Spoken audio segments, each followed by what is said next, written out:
देश आजादी की 75वीं वर्षगांठ मना रहा है।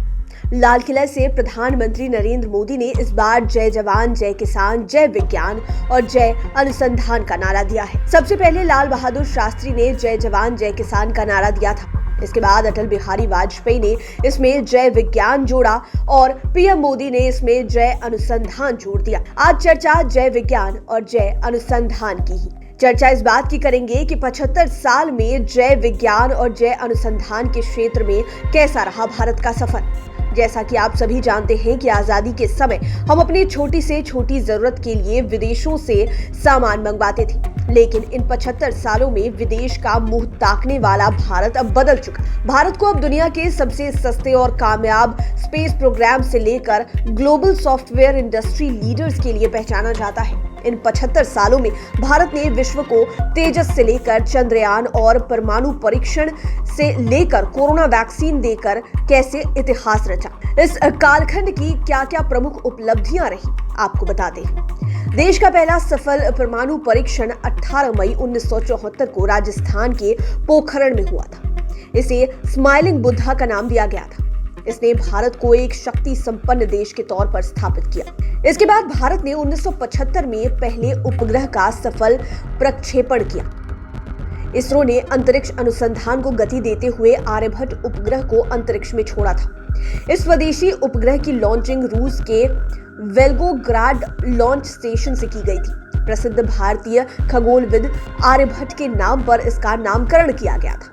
उस वक्त इसकी लागत लगभग 3 करोड़ रुपए थी। इसके सफल प्रक्षेपण से भारत विश्व के उन देशों में शामिल हो गया जिसके पास अपना उपग्रह था। इसके बाद देश के लिए गर्व का क्षण तब रहा जब पहली बार एक भारतीय अंतरिक्ष में गया।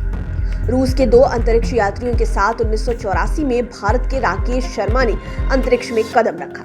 जब तत्कालीन प्रधानमंत्री इंदिरा गांधी ने उनसे पूछा कि अंतरिक्ष से भारत कैसा दिखता है, तो उन्होंने जवाब दिया, सारे जहां से अच्छा हिंदुस्तान हमारा। भारत सरकार ने इन्हें अशोक चक्र से सम्मानित किया। HAL ने लाइट कॉम्बैट एयरक्राफ्ट पर वर्ष 1980 में काम शुरू किया था। 2 दशक बाद तेजस ने पहली ऐतिहासिक उड़ान 2001 में भरी। साल 2008 में इसरो ने एक और बड़ी उपलब्धि हासिल की। अक्टूबर में इसरो ने चंद्रमा पर पहला मानव रहित यान भेजा। यह चंद्रयान अपने पहले ही प्रक्षेपण में चंद्रमा की कक्षा में प्रवेश कर गया। इसके बाद भारत ने 2013 में मंगल के लिए अपना यान रवाना किया।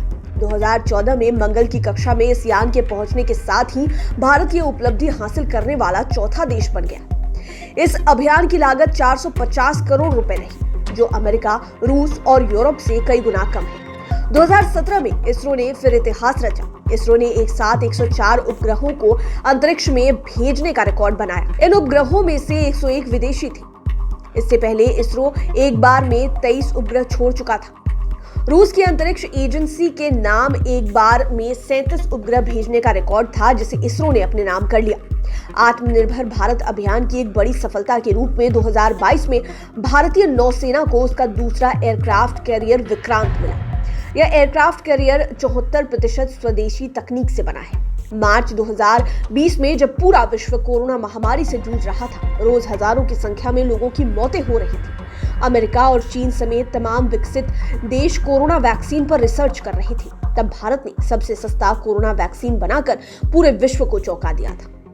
भारत ने न सिर्फ तेजी से वैक्सीन बनाई, बल्कि अमेरिका की सबसे सस्ती वैक्सीन से 7 गुना कम लागत में इसे तैयार कर दिया।